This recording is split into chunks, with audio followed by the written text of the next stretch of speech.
Hey, welcome to another episode of Super FX, the show where there's a lot of video games in the world, and two men, scratch that, one man, it's me, how's it going, is gonna buy all of them, and the other one is gonna watch and wish he could. I'm Matt.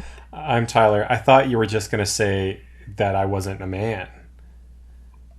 Tyler, it's 2022. I'm not that insensitive. Matt, This is episode 21. it is. Not only is it that, but it's also Valentine's Day. We're recording this on Valentine's Day. How lovely. Oh, yeah.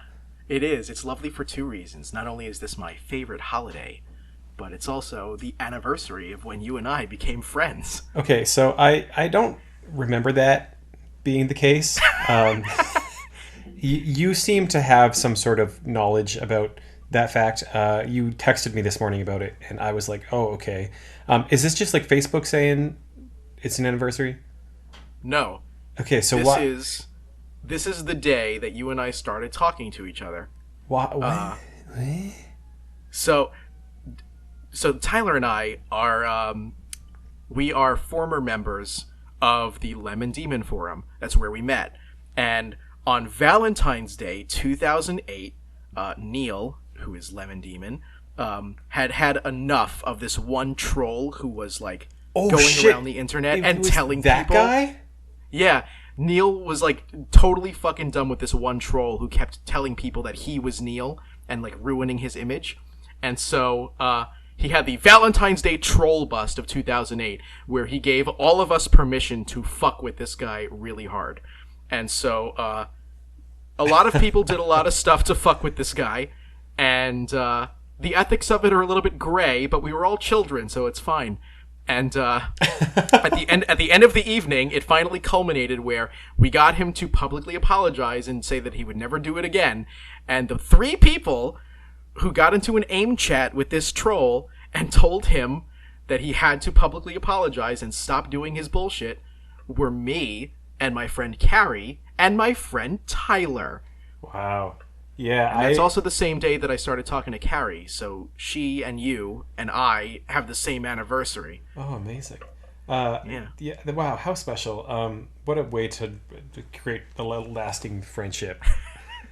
To screw over a troll. Well, I actually remember that. I remember that like quite vividly. I remember like screenshotting the AIM chats. Yeah. And somebody, it wasn't us, but somebody got access to his like PayPal account, and I think like that's what like made him freak out and say like, okay, I give up. Yeah, that's why I said like the ethics were a little gray, but in 2008 I was like fucking like 15, 16, something like that. 16, yeah.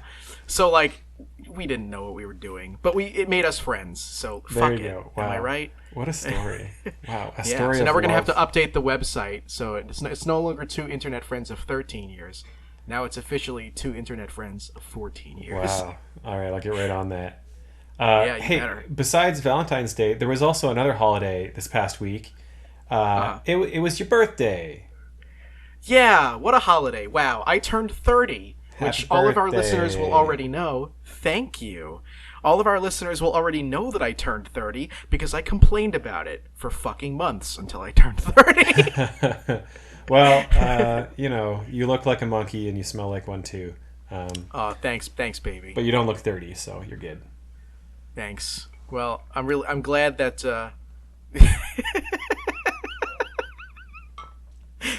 What?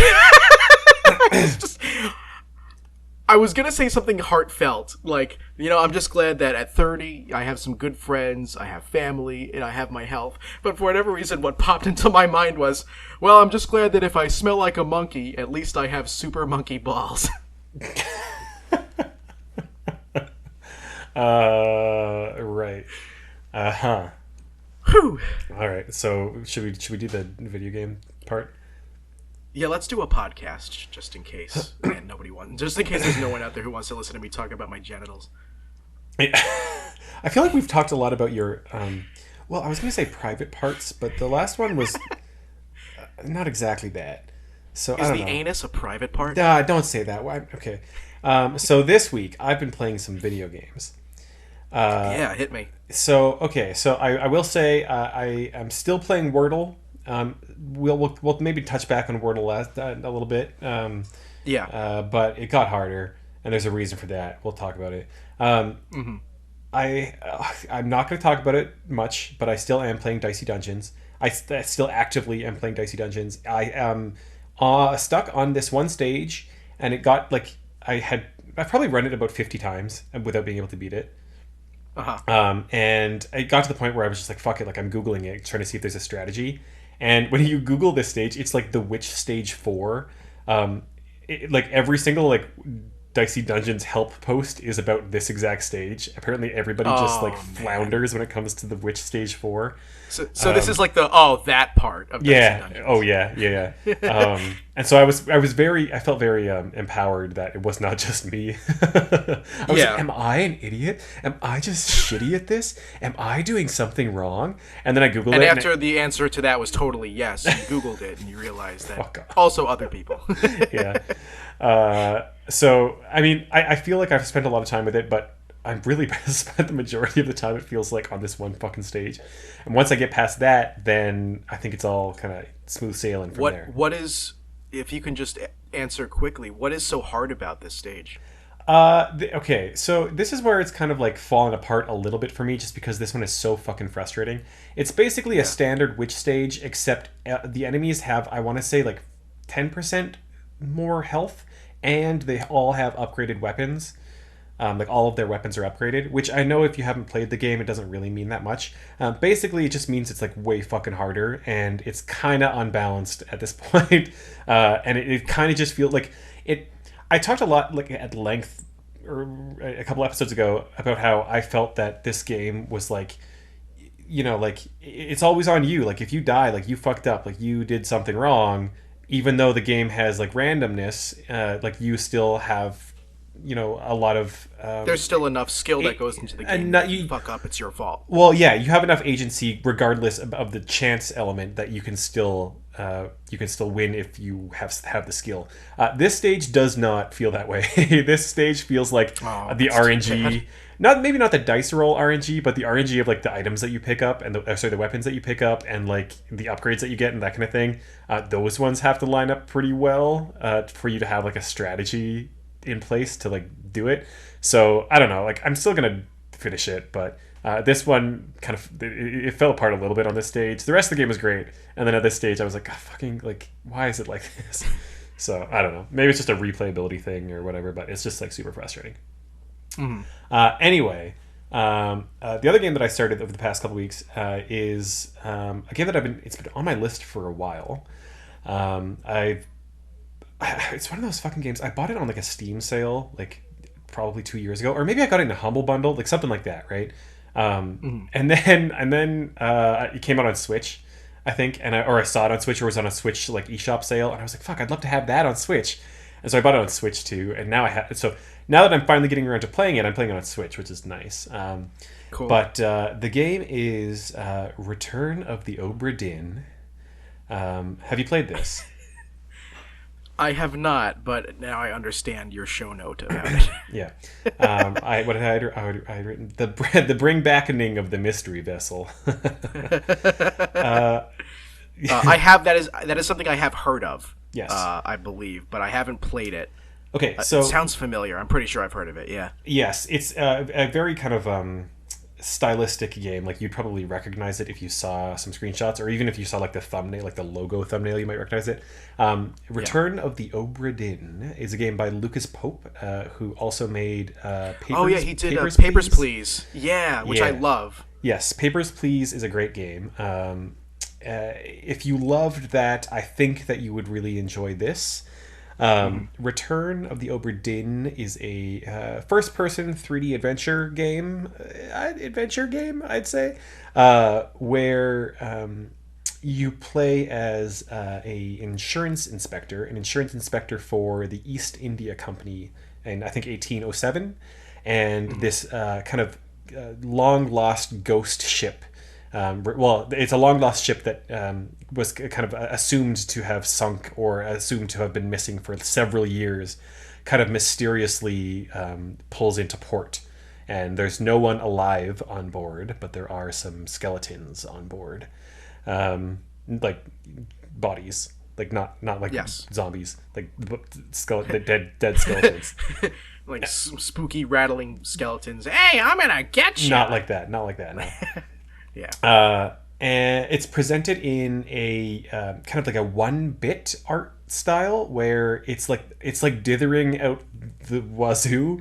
It's like monochromatic, and so it like it's a very like striking stylistically. And like if I'm being honest, like it sometimes gets in the way. Like there are lighting effects and such that like sometimes the art style like you think that's it's like something like shiny or something's like popping out or something, but it's just really like the fucking like window like glare depicted in a 1-bit style. But it's like a very striking art style. It's very cool, and there's some customizability in the options menu where you can change it so it looks like you can change the color palette of the 1-bit monochromatic. So there's like a Commodore 64 one, and there's like a OG Macintosh one, and like that kind of thing.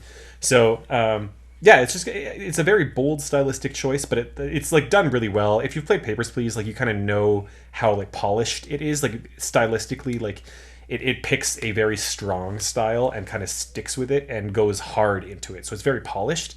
I just don't know if I like love it, but it's like fun. Like it gets in the way in minor moments, but in the majority of it, it's very interesting.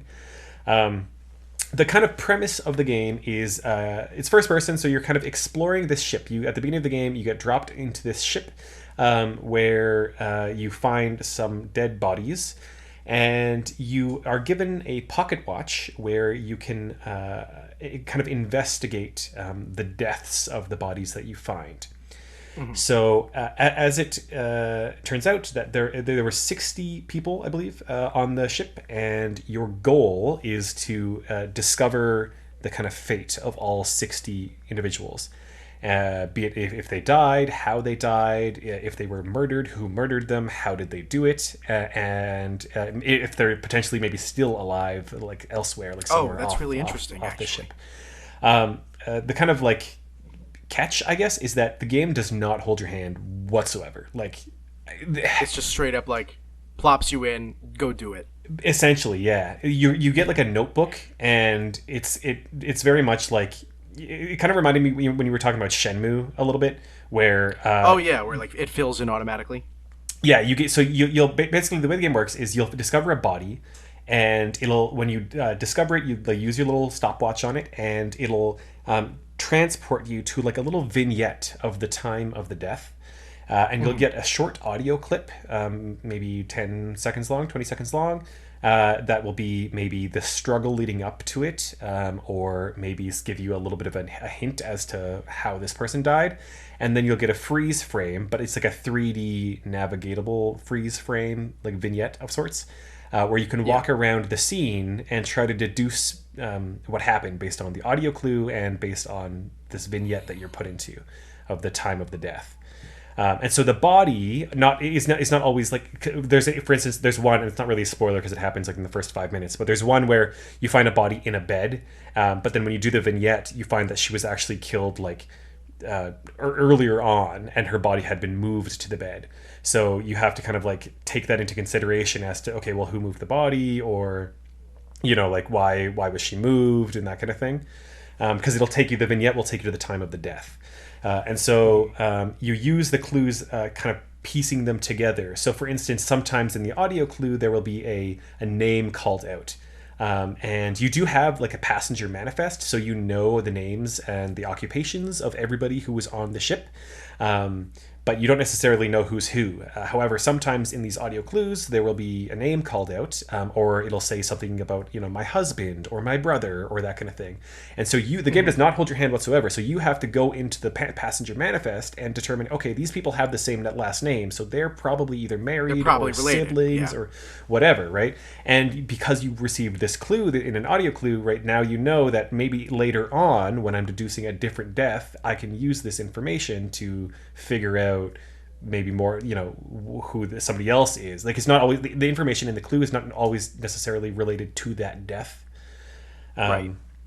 And then as you progress, as you correctly identify 3 fates, the game will confirm that you have those 3 correct. But otherwise, it kind of like the way it works is that you kind of just scribbled into the notebook, and then it kind of like typesets them into the notebook once you've confirmed that they're correct.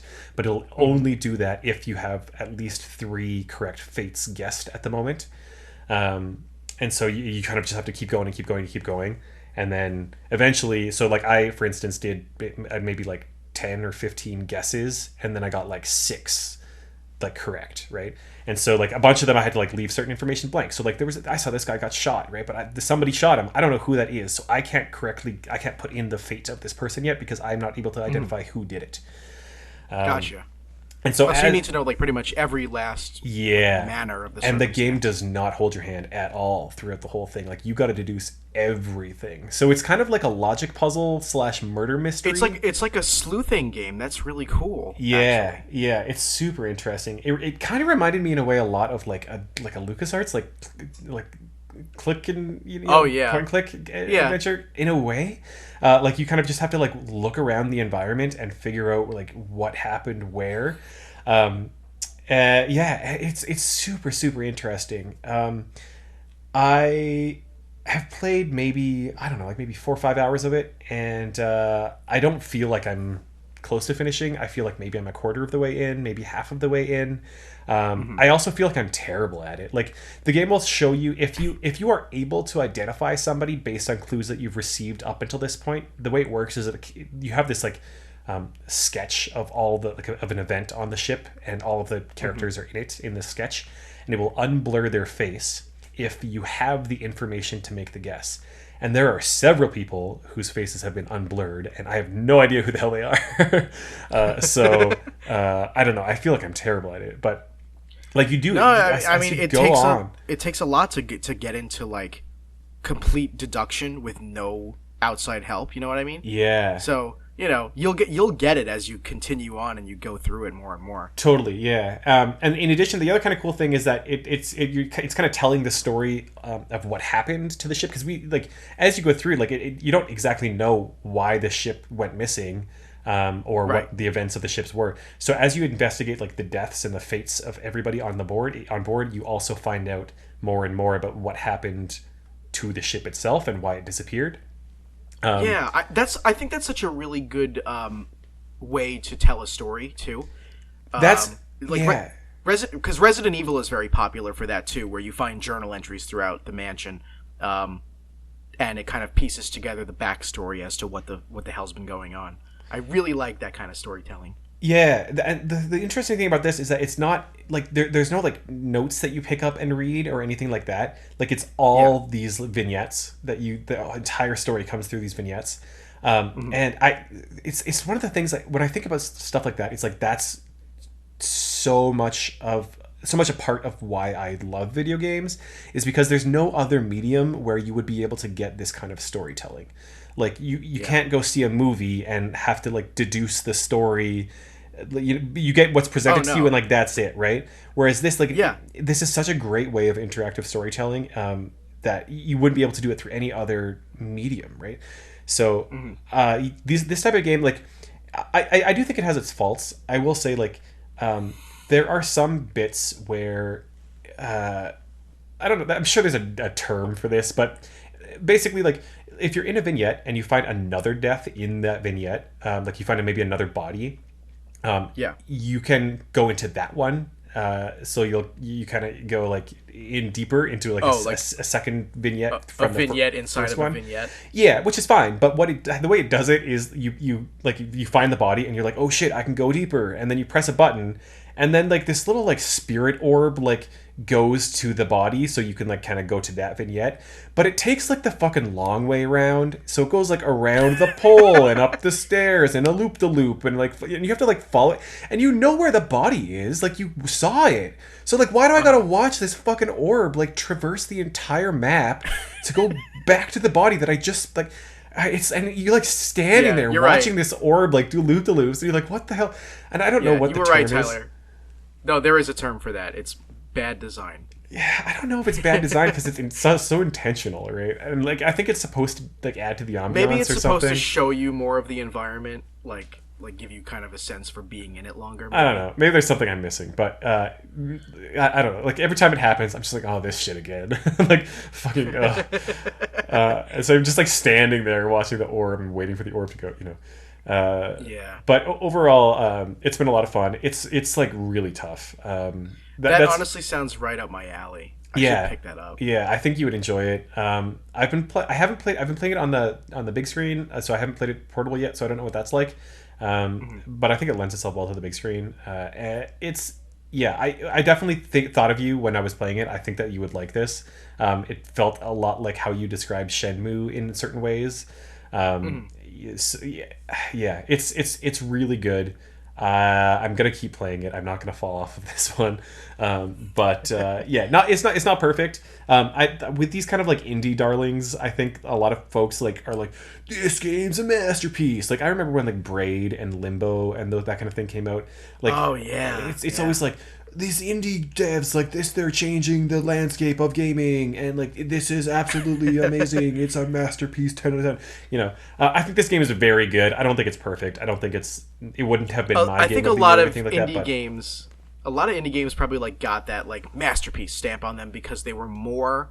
Because I think video games are art in general, right? But there are certain video games that it can definitely be said are more art than game. Yeah, more artful. You know what I mean? Yeah. So like a game like Limbo, a game like Braid, and probably a game like Obra Dinn, same kind of thing, where it's veering more toward telling a story and showing off a piece of art, and the game is just the medium through which you interact with that art. Yeah, I think that's. And so that's why games like that get like games like that tend to be the recipients of the masterpiece stamp more often, I think. Yeah, I think you're right. I think that definitely this falls into that group for sure. It's very stylistically striking, and it's very like bold in what it does, and I think there are some faults because of that, as I said. But yeah, overall, definitely worth playing. And I think it's like maybe like a 12-hour game overall, based on kind of like how that's not bad. How I'm getting that going so far. So I don't expect it to take a lifetime. But yeah, that's Return of the Obra Dinn. Hopefully I'll be wrapped by next week, so I'll be able to give you my final thought on it.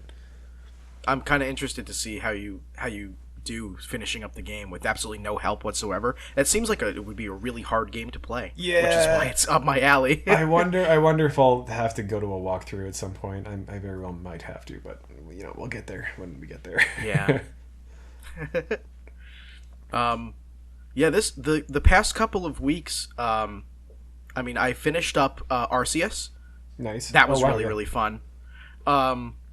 Since I talked about Arceus last time, there isn't much more that I can add, but I will say that in the last episode, I mentioned that I was still a little bit nervous to watch Pokemon go in a different direction, but as I played more through the game, I can tell you this time that it felt more natural, and I started to feel more at ease about this new direction as I got more toward the end game. It started to feel more natural. Nice. And so I ended up... I already enjoyed it when I first started playing it, but as I played more, I kept enjoying it more and more. And so, I almost bought it highly. I want to play it, but I was like, What do you mean you almost bought it? We were at Costco, and Costco sells games for like $2 under MSRP. Like the game normally it retails for $79.99 or whatever, and it was like $77.99 or some shit. And I was like, oh, cool. Maybe I should just buy it here. What a deal! Yeah, I know.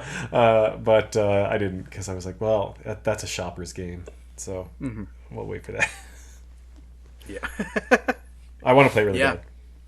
It's very fun. I highly recommend it. I'm going to tell more of this story later, but I went into the city with some friends, including Max, and we went to Nintendo New York, and I convinced him to pick up a copy for himself. So. Oh, nice.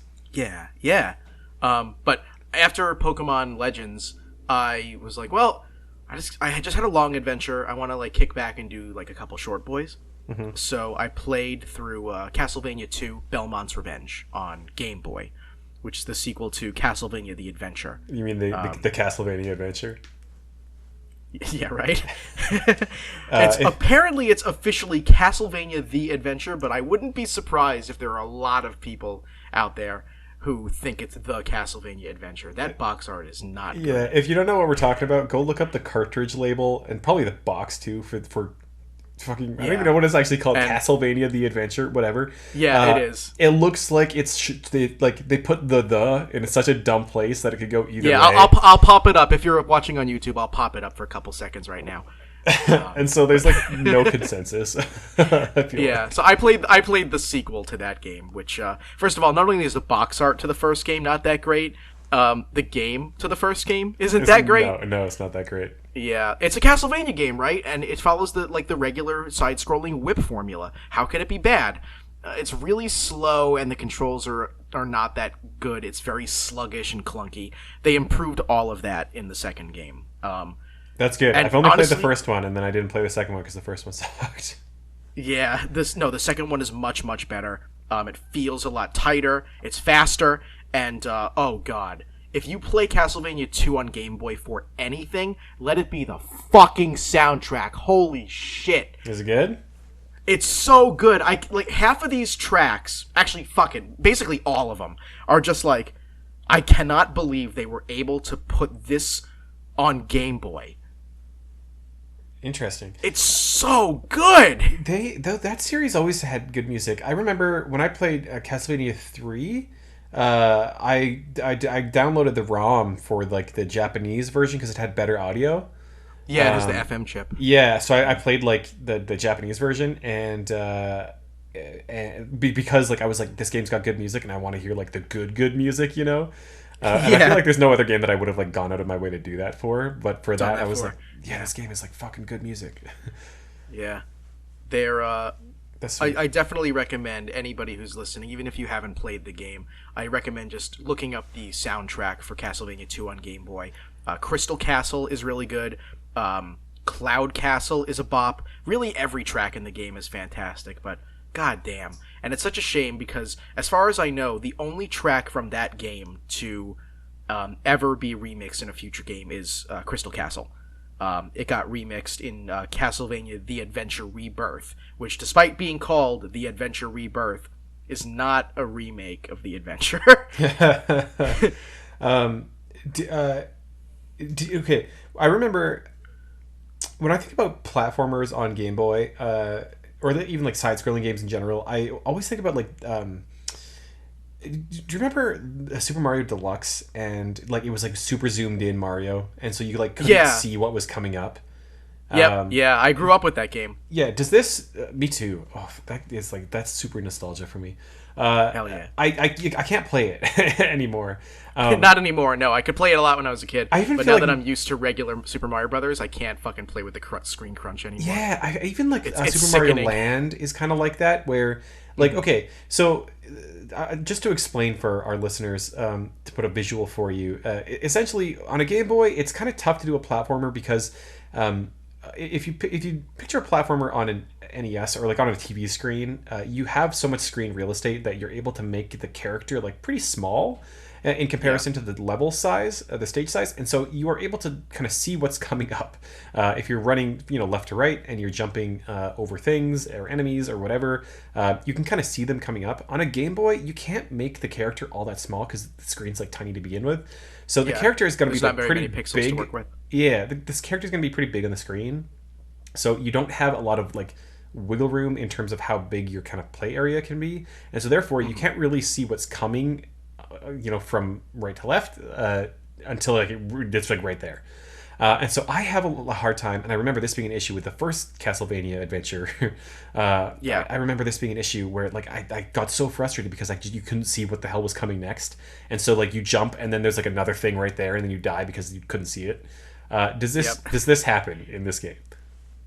This game is designed much better than the first game. It still suffers from, it's on Game Boy, but I think wholly they designed it much better for a portable system than when they were trying to go for Castlevania Adventure. That's good. I'm glad to hear that. I think that your character sprite is just a little bit smaller, and all of the enemies are just a little bit smaller, and most of the challenges and obstacles are contained on like one screen at a time. They're still scrolling, but they don't usually go out of their way to put something like so far off screen that it shows up just like careening into frame and you can't react to it. It's Yeah. pretty well designed. Yeah, I think level design goes like a whole like that's all it is really is just level design so it doesn't fuck you over when the screen scrolls. Yeah. Yeah, no, it doesn't feel like the screen is crunched in. It's definitely designed well for Game Boy. You don't feel like you can't see what's coming next. I definitely felt that way in Adventure, but not in Belmont's Revenge. It's much better. Did you play it on Game Boy? I did. I played it on the Game Boy Pocket that I bought with you, the clear one. Yeah, that thing's sweet.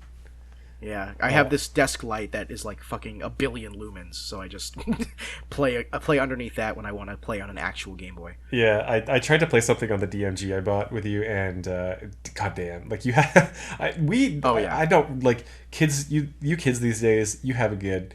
Grown up, like it does not like it's so unplayable. I mean, it's not unplayable, but it's so hard to play a game. It is really difficult to go back to now that we're used to all of the new tech.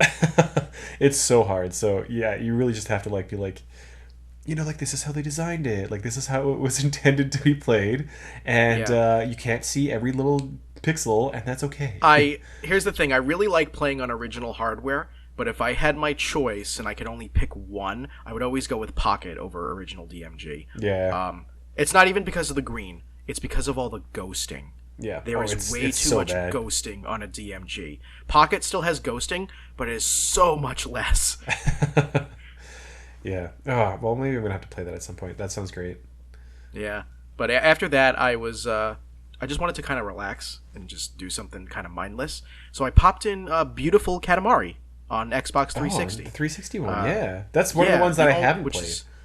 It's really good. It's the only Katamari game exclusive to a Microsoft console. Yeah. And it is really, really fun.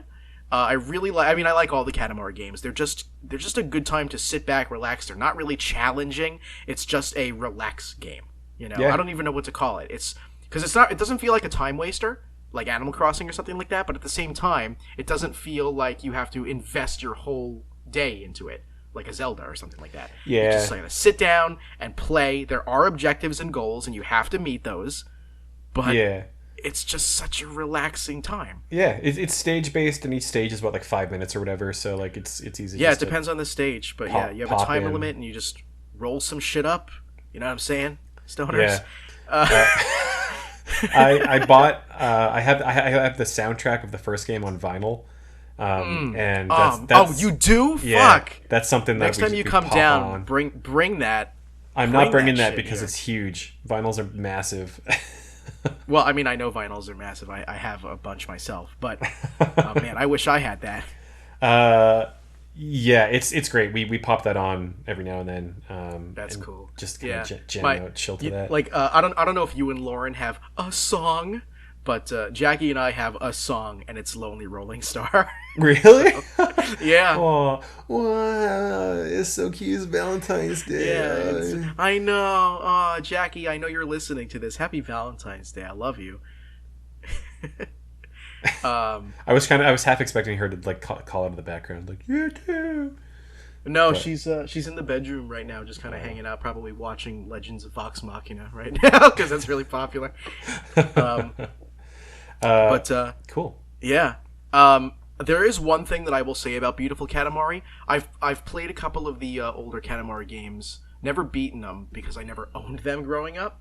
But one thing they do better in the older Katamari games is they give you the objective and they give you the time limit, and usually the time limit is so incredibly generous that you can just zone out and just like fuck off and just start rolling stuff up and just play and relax. But in the newer Katamari games, starting with like Katamari Forever on PS3, and Beautiful Katamari came after that one, so it suffers from the same thing. They kind of realized that like, oh, you know what, we can probably just give them like just enough time. They like estimated how much time they think it should take you, and they gave you maybe like 1 minute above that time limit, and that's about it. So like there isn't really a whole lot of extra time just to sit and relax. You can still play the game and relax and enjoy rolling up stuff in the Katamari, but one of the big draws for me that got me into Katamari in the first place was just, I beat the stage, but I still have like 8 whole minutes left. But for a Katamari game, that's like cool. I just get to roll around and enjoy the song and enjoy the atmosphere and the colors and everything. Yeah. But with beautiful Katamari, it doesn't give you a whole lot of time to do that. Yeah. But it still works. It's still a really fun game. Yeah, that was one of that I always wanted to pick up. Like when I was growing up, like as a teenager, I had a 360 and I always meant to pick that up and I never did. Does it? Yeah. I remember I guess every Katamari game that I've played has been on PS2 or PS3. Does the offset sticks feel weird on No, a 360 not at all. controller? No, not at all. Interesting, because I always thought like the side by side sticks really lent itself well to that. You know, like I always felt that worked. Honestly, well. it's just because like once you're holding the controller, you are like immediately it's muscle memory. Your hands become familiar with the form factor, and it doesn't feel strange. You know, Okay. I felt just as at home playing it with the offset sticks. Then I felt just as at home as I did when I was playing with horizontal sticks right next to each other. Well, I lost track of my prepositions there. Whoops. Oh, don't we all? It happens to the best of us, Matthew, especially when we turn 30. Yeah. Oh, great. This is great for me. I'm a language instructor who loses his prepositions. Well, I hope you find them, and I also hope you find something else, and that's the gamer news with a Z, or it legally does not count. I found something that's gamer newsworthy. Mm-hmm. What is it? Well, actually, you found this out the day after we published the previous episode where we talked about Wordle, and we were also joking a lot that episode about like. Watch, tomorrow somebody's going to buy Wordle, haha, because people were buying every other company in the world right now. Activision, Blizzard got bought, and then friggin' Bungie got bought. And wouldn't you know it, the New York Times bought Wordle a day after our last episode came out. I think it was the day it came out. I think we recorded and then we released it next day. And so like it was like the same day it came out, like it was already dated. Because the news had already broke. You're probably right. Dude, that I felt like a fucking psychic when I said like, oh, this is kind of like the New York Times crossword, and like everyone was talking like, and then it was like New York Times bought Wordle. I'm like, oh shit. People are noticing, and I have noticed that Wordle is harder. I've noticed too. It's harder now. Yeah. Which is interesting. I'm kind of glad. I guess I don't know. I like it. It's more challenging. Yeah, I don't know why it's harder. I guess the New York Times just wants it to be more difficult. Yeah. Because, historically speaking, the New York Times crossword has always been pretty esoteric. Some of the clues are like, male singer, 39 years old. And I'm like, what? That's everybody! Did you see that thing that was, somewhat recently, there was a New York Times crossword puzzle where you could have like two different answers and it would work. Yes, for Star Wars or Star Trek. Yeah, that was bananas. That was like, I couldn't believe that. Yeah, because the clue was the better of two sci-fi movie series. Yeah, and you could put either, and then all the verticals, Star Wars. The verticals all lined up anyway. Yeah, so cool. Amazing. So props to the New York Times puzzle writers. I wonder if they just stuck the intern on Wordle. I feel like that's a little bit easier to. Here, you want here's, you know what? So I lost my prepositions before, but I'm gonna bring it back. I really am a cool language instructor. Okay. You want to know a really cool word? Okay. Sure. So a person who writes crossword puzzles is called a cruciverbalist. No way. Yeah. That does not sound like a real thing. I'm looking that up. Well, it is. Cruciverbalist. A person skillful in creating or solving crossword puzzles. Babu. Holy shit. Cruciverbalist. Yeah. Specifically crossword puzzles. Yes, because cruce from cross.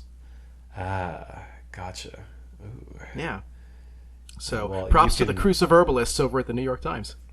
You can cruciverbalize me anytime. All right. Oh boy. Oh jeez. Yeah. We have to talk about a Nintendo Direct. There's like Nintendo Direct happened, and it was like a pretty big one. So we got to talk about that. But before we do, maybe we should just get it out of the way. Yeah. The latest Tommy news. All right. Sound the Tommy horns. Brr, brr, brr. I'll put in a sound effect. Fuck it. Who cares? Tommy Tomarico is Tommy Gonarico. That's the one you went with? Yeah, what did you want me to say? We've talked about this man so many times, I'm sure he has fucking tabs on us now. Yeah. He probably does. I wonder how much of an impact we had on this. There's a new CEO. Tommy is still with the company in television, except I think he's like what are they calling him? Like the head creative? He's the COO now. What? So I thought it was like the creative guy. Anyway, whatever. I think chief operating officer, COO. He's doing maybe. He's doing something. So he's there. basically second in command now. They're asking fans for more money Yep. because they have over $8 million in debt. Whew, they're trying to raise at least $5 million, and I don't know how they're going to get that. So this came to my attention because my friend Chris first showed it to me, and oh boy, I've talked about Chris on the podcast before, how he was following the Amico because we were both really excited for it, and then after all of the bullshit started happening, we both became incredibly, ironically skeptical of it. And now we're just regularly skeptical of it. It's not coming out. It's not coming out. Well, so that actually brings me to one of the two things I wanted to say. First of all, I wanted to say that apparently the official news story is that Tommy Tallarico chose to step down, but I've read a lot of news articles that use the word ousted. And I don't know if that's just trying to stoke the fire, if that's the real story versus Tommy voluntarily stepped down. But either way, there's a new CEO, I believe his name is Phil Adams, and the second thing, you pretty much led right into it now. Now that Phil Adams is the CEO, he's not fucking around. He released a statement that straight up said it is unlikely that the Intellivision Amico will come out. the console that they've already sold games for and people have purchased. Yeah. So I had Tyler, you know Ben from the forum Razor Beams. Yeah, Ben 10. Yeah, Ben 10, yeah. We were talking about it a little bit on Facebook, and he was like, well, they're still trying to, get people in the door the way that they worded the article. Phil Adams said the Intellivision may never see release. And I was like, yeah, but when you say, oh, this console may never come out, it's like the exact same thing as when you ask your mom, can we get McDonald's on the way home? And she says, we'll see. And you know that shit means no. Yeah, shit means no. So it ain't coming out. This might be, it's not going to be the last Tommy update. But, no, of course. I think this is going to be the last meaningful Tommy update, and this whole thing is just going to go the way of the Obra Dinn. Yeah, it's amazing. The Intellivision Amico went from coming out in October 2020 to coming out in April 2021 to coming out in, I think, June 2021 to coming out in October 2021 to definitely by Christmas 2021 to probably won't come out. Yeah.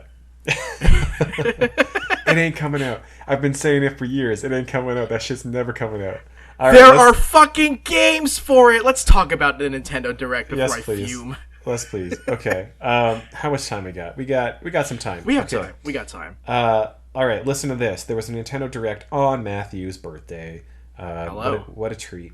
I'm gonna list a couple things, and I'm gonna stop with the things that I think we want to talk about, and I'm just gonna kind of gloss over the things that I think we don't really want to talk about. How does that sound? Yeah, that sounds great, and I'm sure you pretty much know me very well. So okay, great. Fire Emblem Warriors 3 Hopes was announced. It's a Dynasty Warriors game again with the Fire Emblem characters.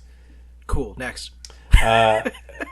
We got a look again at Advance Wars, whatever it's called, the new Advance Wars. Advance Wars 1+2 Reboot Camps? Is that what it's called? Something like that. That's still coming out. It was delayed for a while. And they announced that it's coming out. So hopefully that doesn't go the way of the Amico. Okay, here's one. A new Mario Strikers game. charges onto Nintendo Switch. This looked good. This looked really good. This might have been the highlight for me of the whole thing. Yeah. One of them for me, for sure. Yeah. I have very fond memories of the Striker series. And I kind of thought that they were done with it. Yeah, I mean, we haven't gotten a new one since Charged on Wii, right? So. Nope. So yeah, like it looks good. I don't know if there's much else to say, honestly. Like it looks like more of the same on the Nintendo Switch, which sounds great to me. I'm gonna buy that. Yeah, me too. Yeah. Yeah, not much more to say. It looks good. Yeah, I like the art style. I can say that. All right, Splatoon 3. We got a first look at the co-op mode, which was called Salmon Run. I'm not a big Splatoon guy. I have some friends who are really big into Splatoon, like competitively, Same. Yeah. But I'm not. It's not really my jam. I like it. I like it. I think it's fun, and I've played a couple of rounds, but I don't know if I could get into it competitively. Yeah, it's one of those things where I'm glad that it exists. I think it's interesting, and I think like the gaming landscape is more interesting because it exists. It's a little bit different than your Call of Duty and your Battlefield and whatnot. But it's still like a shooter of sorts, like a team-based shooter. So I'm glad that it exists. I think it's interesting. It's not really my cup of tea. I think it's good. I don't think there's anything wrong with it per se. It's just like not really my thing. This looked very strange. They showed the co-op mode, Salmon Run, and they just like showed this like one stage, and it was just basically just people playing that stage and doing the thing, and that was kind of weird. But it looked cool. I guess I'm not gonna play it, but yeah. As a Jew who lives in New York, I have been on one or two salmon runs in my life. So. What? What? What? What? It's a Lox joke. Oh. Yeah. You know what Lox is, right? Yes, I do. Okay. I got you. I follow now. Yeah. You're getting bagels. Yeah. Joke of the month, everybody. All right. What else we got? Hey, MLB The Show 22 is coming out with Shohei Ohtani in the ad. So, little known fact. The reason it's called MLB The Show 22 is because that's the frame rate. Yeah, this looked like ass. Dude, this game looks so bad. I can't take credit for this, so I have to say, I was talking to Max about it, and he fucking called it MLB The Slideshow 22. This was probably like the worst looking sports game that I have viewed in a long time. Why did they who even cares what it looks like? Why did they devote an entire minute of a Nintendo Direct to a fucking regular ass baseball game? Because they got Shohei Ohtani to show up and say something. I mean, that's really cool, right? But like, who fucking cares? I don't know. They seemed pretty stoked about it. I'm sure some people will buy it, but it just looks like garbage. Yeah. Here's the thing. I don't want to sound like incisive about people who like sports games. If you like sports games, power to you, but I'm not a big fan of sports-based video games. They don't do it for me, and I don't fucking care about them. Coming from the guy who literally about 5 minutes ago said he was going to buy the Mario soccer game. That is not a sports game, Tyler. That's a Mario game with a soccer ball in it. Well, speaking of sports, we're also getting Nintendo Switch Sports, which is looks like by all intents and purposes... That also doesn't count. Here's another sports game that you're gonna buy. It looks like okay. So I think they actually officially said it is a continuation of the Wii Sports series. This kind of came out of left field for me. Yeah, it totally came out of left field. A sports reference. I'm glad you picked that up.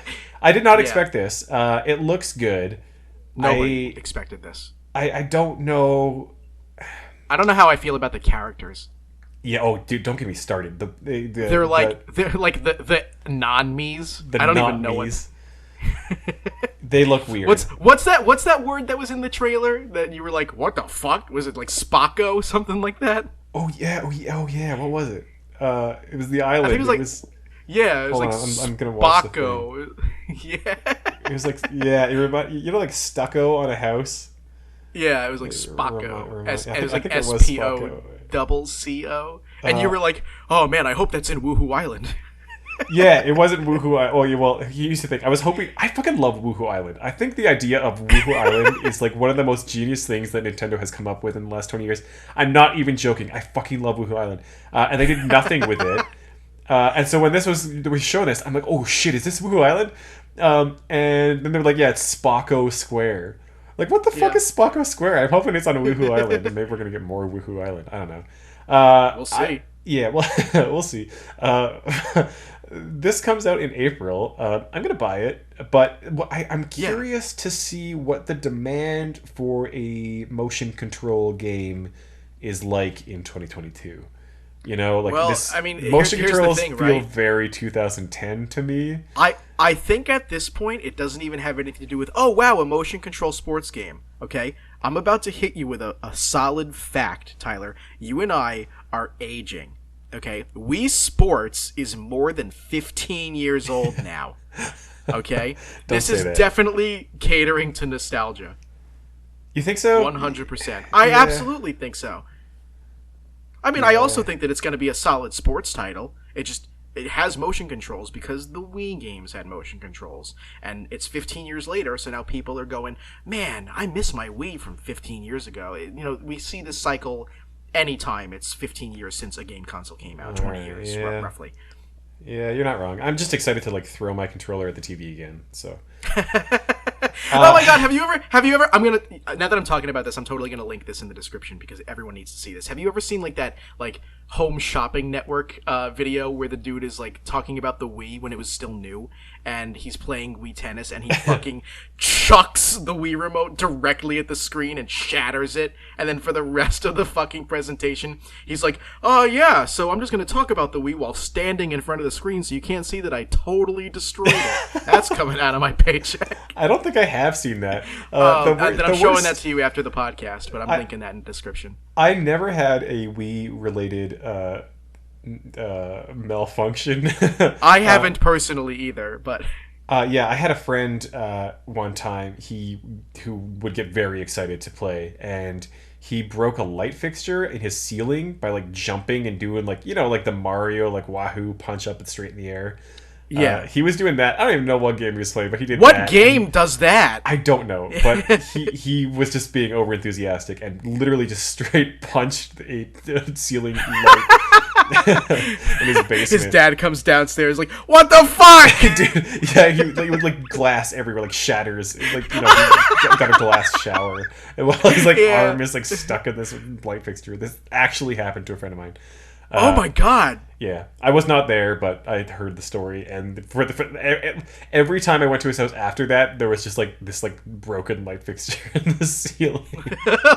Just a constant reminder of the day that he played me wrong. Okay, we got to get through this. We got the Disney and Pixar racing game. I don't really know what it's called. I'm trying to look at the title thing. Disney Speedstorm. It's called Disney Speedstorm. It's a Disney kart game. We got Chrono Cross. That's coming out onto Switch. It's like an HD remaster. Radical Dreamers Edition. That'll be maybe nice because if you want to play Chrono Cross on an HD TV, you probably have to have like a RetroTink 5X, or you have to have an upscaler or something that fixes the Chrono Cross problem where it just changes from progressive scan to interlace, and you have to like wait anytime you want to pause. It's like a 10-second wait. So this will probably fix that. So that's something. Maybe some people want to play it for that reason. So that's good. Bring everybody's play times down by like 6 hours. I say that now, but I wonder now if it's just not going to be fixed and they're going to like preserve that.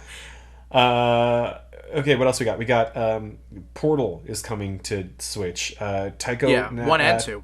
Taiko no Tatsujin is coming to Switch. Earthbound and Earthbound Beginnings are coming to Switch.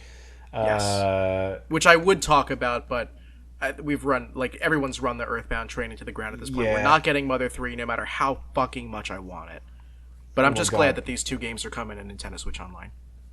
Yeah. I just played the fucking like Pixar Disney Speedstorm trailer, and it was blaring in my ears for the past like 10 seconds.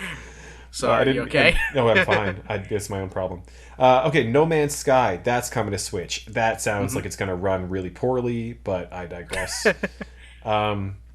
some like random shit that I didn't know what they were. Live Alive is coming. Um, Yeah. uh, RPG Front Mission. Yeah, I don't know who asked for that. Like, Yeah, it's a SquareSoft game, but like I've never in a million years heard anybody when they talk about like classic Square games, no one fucking talks about Front Mission. Okay, so getting to the thing that I'm actually excited to talk about. Kirby, that Kirby game is coming out. It Yeah. looks good. It looks better every time I see it, Yeah, every and it's single time. got mouthful mode. Carby. Yeah, Car- Kirby has officially reached his limit. He cannot ingest these items, but he can sure wrap his mouth around Yeah. them. Yeah, he That's mouthful mode. yeah. We also met what the fuck's her name? Caroline, the sexy fox girl. Oh yeah, wait, what is that? What the name was? Yeah, I think it's Caroline, something like that. All right. Well, I'm just excited to go to Waddle Dee Town. I just want to be in Yeah. that like world. Like watching that gameplay, I'm just like fucking like put me there. Like I want to run around in Waddle Dee Town and decorate my Waddle Dee Town, and I just want to be there. That's why I'm excited for this game. It's because it's a place I want to go to and chill and hang out. Hell yeah. I'm just fucking. I like. Man. I'm so excited for a Kirby game in 3D in like kind of like the same vein as like Mario 3D World / Land. Yeah, This is gonna be really nice. I'm so excited for that game. Okay, Mario Kart 8 is getting another DLC. It's like more courses from other games are coming to Mario Kart 8. The kind of notable thing about this is that they said that some of these courses are not going to come out until 2023. 2023, which means that Yeah. Mario Kart 9 is not going to come out anytime soon. But you know what? I can deal with that, and the reason why is because if you count the number of tracks that are slated to come out between now and the end of 2023, it's more tracks than are already in Mario Kart 8 Deluxe. We're getting literally an entire new game's worth of tracks just in Yeah. the same game. You're not wrong. You're not wrong. And when I think about it, I'm like, what could Mario Kart 9 do that Mario Kart 8 doesn't? That Mario Kart already 8 doesn't. do? I can't Right. really think of much else. Like it's on Switch, Except, it's, like, it's in HD. To go like it's the got- Diddy Kong racing route and have different vehicles, but I don't think that that's even necessary. That's like a huge departure. Like I don't know if they would Yeah. do it, right? I mean, I don't know, but yeah, like it's got the characters I want. It's got good tracks. It's got good music. It's in HD. It's on Switch. Like what more could I possibly ask for? And what would Mario Kart 9 give me? You know. So like I get like, and it's still like if when you look at the sales charts, Mario Kart 8 is always in there. Like Mario Kart 8 's still selling like a lot. Mario Kart 8 is the second best selling Mario game. Yeah, it's Slash Deluxe. It's Yeah. ridiculous. So like I get why they're not releasing the new one because like this one keeps selling. Why would you make another one? So like I get it. Yeah. It's just kind of weird. Okay, and I think that was all the kind of major stuff except the end kind of reveal. Oh yeah, Xenoblade Chronicles 3, which Yeah. I've played one. We talked about it on the podcast before, and I really did. loved it. But I still haven't played Xenoblade Chronicles 2. So I'm excited for Xenoblade Chronicles 3, but I would be more excited if I had played 2. Yeah, fair. I've played a little bit of one and I kind of liked it, and then I kind of fell off of it, and maybe I'll go back to it someday. Maybe. That's like when you ask your mom, can we stop at McDonald's?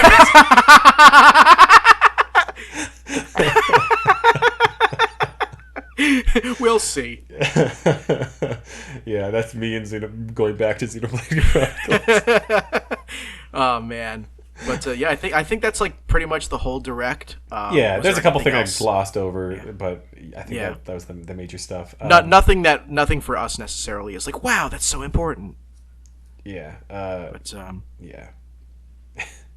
have you in the last 2 weeks since we've had the last episode, have you picked up anything pretty cool? Any stories? I haven't. I haven't bought anything new. We're finally kind of moved in and settled. We've been in this place for just over 2 weeks now, and like I got my games out, and like everything's like connected and everything. So that's all fine and grand. There is we're planning on getting a new TV at some point. Maybe not like right away. But we're planning on getting a new TV because the current one that we have, it's one of the last plasma screens that Panasonic ever made. and it's 10 years old. It was almost 10 years old at this. I was while I was hooking it up, I noticed the sticker on the back that said manufactured in like August of 2012. So it's an old TV, and it still works. It works fine. It's just kind of like there are issues with it. It runs so hot, and it is very slow to like change inputs. It's very slow to like if there's like a resolution change, it's slow to adapt to that. If it has like some weird like color bars going on. It's just old. It's on its last legs. It's kind of getting there. It's also heavy as hell. So it wasn't always that slow. It's only gotten slow over time. I mean, I notice it more now. I don't know if like I think at the time it was been like, wow, this TV is great, but like now, like in 2022, it's like fuck this old ass TV. Okay. It's also heavy as hell. I don't know. It's just kind of time for a new TV soon. So I really want to get one of the LG OLED screens.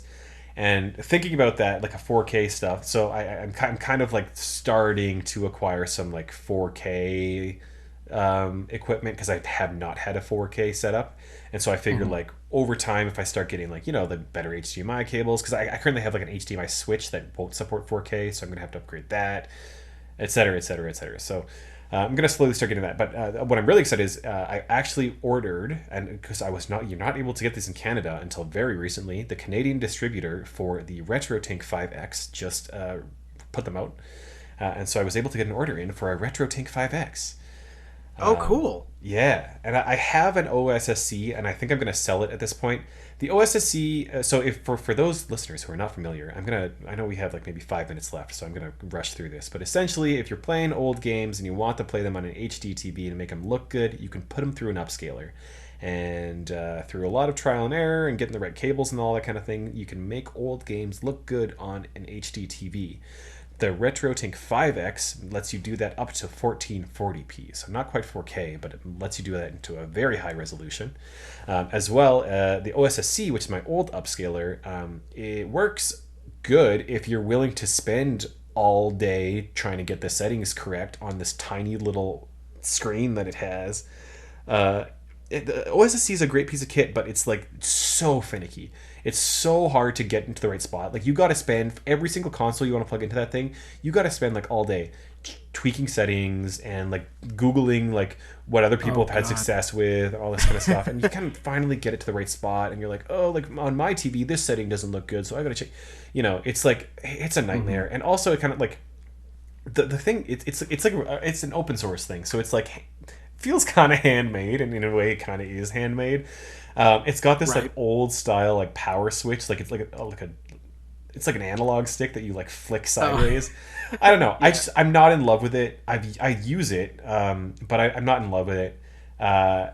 And the RetroTink 5X kind of resolves a lot of that, and it adds some new features that I'm really excited about. So I've been wanting to get one of those, and so I finally got an order in because the Canadian distributor had them, and so I'm excited to get that and put my Genesis and my SNES into that. Especially Genesis, for whatever reason, has really good RGB. So eventually, when I get that copy of Ristar,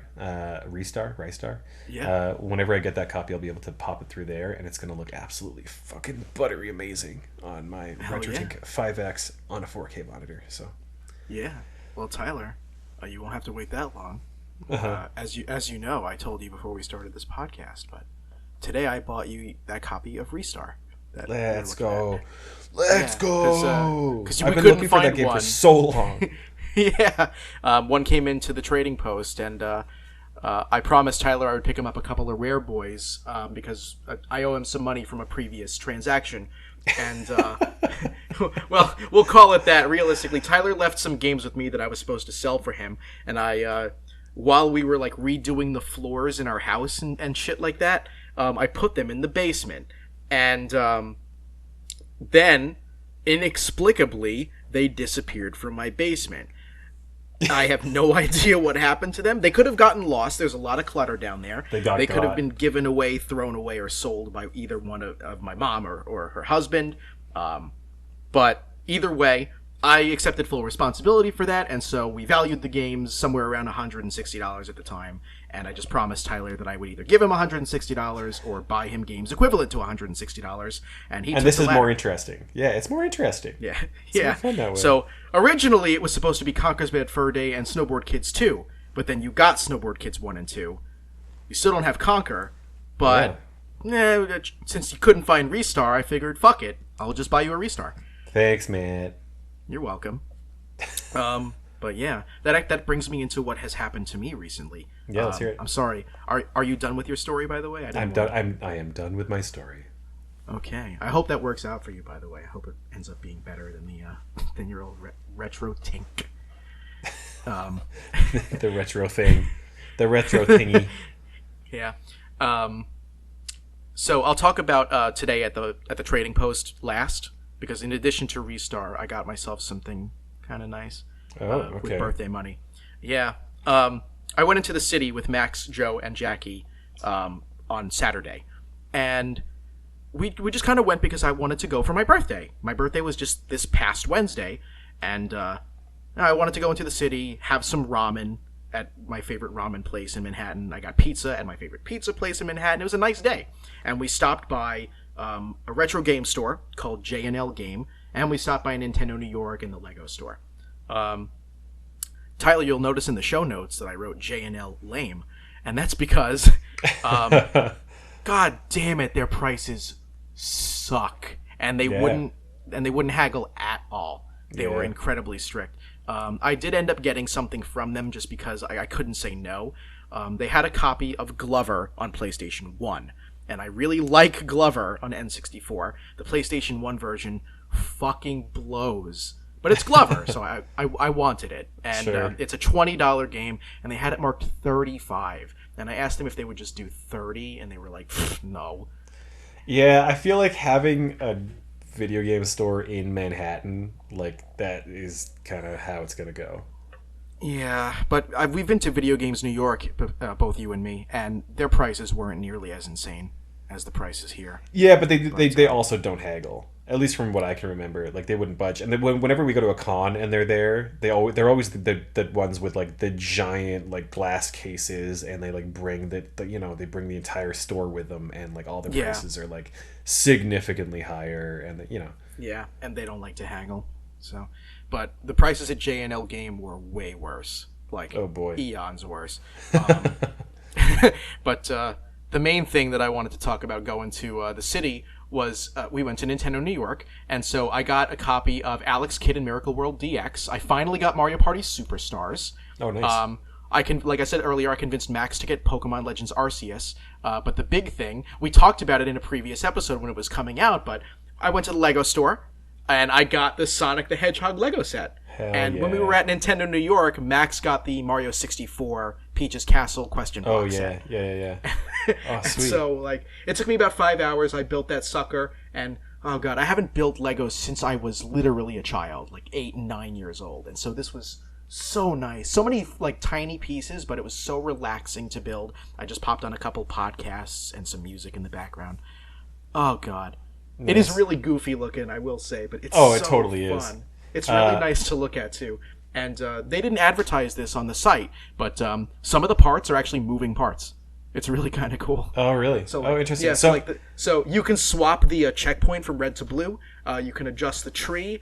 Dr. Robotnik moves like up and down a little bit. And the springboard actually has a little flipper that makes it go up and down. It's kind of cool. I bought it a few weeks ago now, but then we moved, so I haven't had a chance to do it yet. But it's on my shelf. The box is there. I gotta just sit down and build the fucking thing. Oh, it's so much fucking fun. You really need to. All right, well, that'll happen for next time. Yeah, but it was a great trip to the city. That's awesome. But always a good time. Thank you. Yeah, that's not even the fucking best thing that's happened so far, though. All right, let's hear it. I want to hear it. So, I went to the trading post today with Max because I got a bunch of birthday money. I turned 30, and I guess to my family that was like, well, this is the last time we're ever going to get you any gifts. Now you're officially old like us. Here's a bunch of money. And Jackie's parents gave me money. Jackie gave me money. Usually Jackie buys me a gift, but because I knew I was going to get a bunch of money, I've been saving up to buy my second Holy Grail. I bought Little Samson during the pandemic. That was my first Holy Grail. For a moment, I thought you were going to say, I bought Little Samson again. I bought Little Samson again! No, I did not.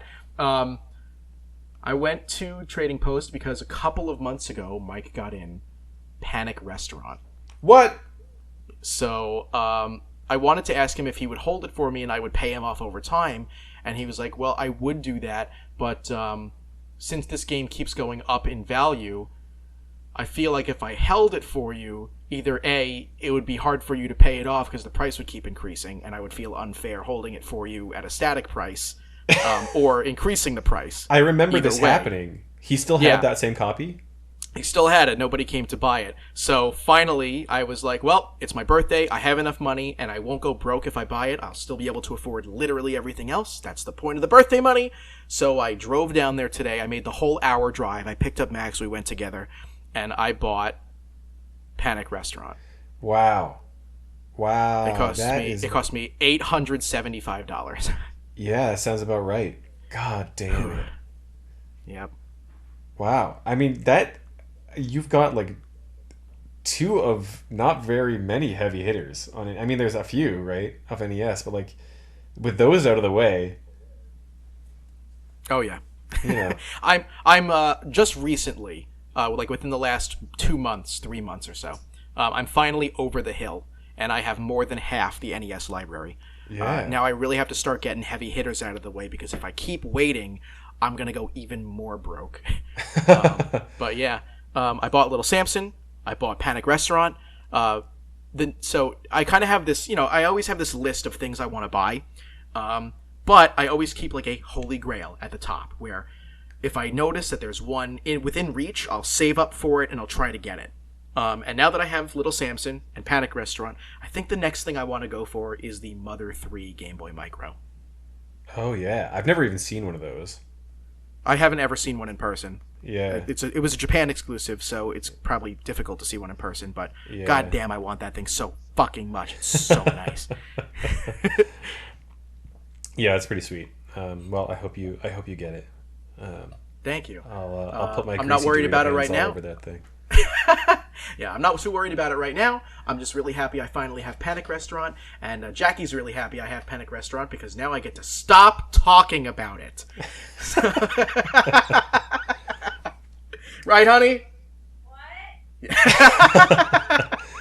Well, speaking of things we should stop doing, how about we wrap this one up, eh? Yeah, go ahead. All right, that'll do it for this episode of Super FX. If you want to learn more about our show, you can visit our website. It's superfxpodcast.com. You can find our show wherever you find your other favorite podcasts, including Google Podcasts, Apple Podcasts, and Spotify, and some other ones too. You can also follow us on social media, including Twitter, Instagram, YouTube, and Facebook at superfxpodcast. Reach out with any comments or questions on social media or by sending us an email, hi@superfxpodcast.com. That's hi@superfxpodcast.com. If you like what we're doing and you'd like to support us, please consider becoming a patron at patreon.com/superfxpodcast. If you're listening on YouTube, consider liking, subscribing, and leaving a comment. And if you're listening on Apple Podcasts, help us out by rating and reviewing our show. Those really do help us out a lot, so please give it a go if you haven't already. Thank you so much. Also, a special thanks to Kenny Martin for our theme song. You can find him at Kenma, that's KENMA.bandcamp.com. And a special thanks to you. Thank you so much for listening, and we'll see you next time. Later.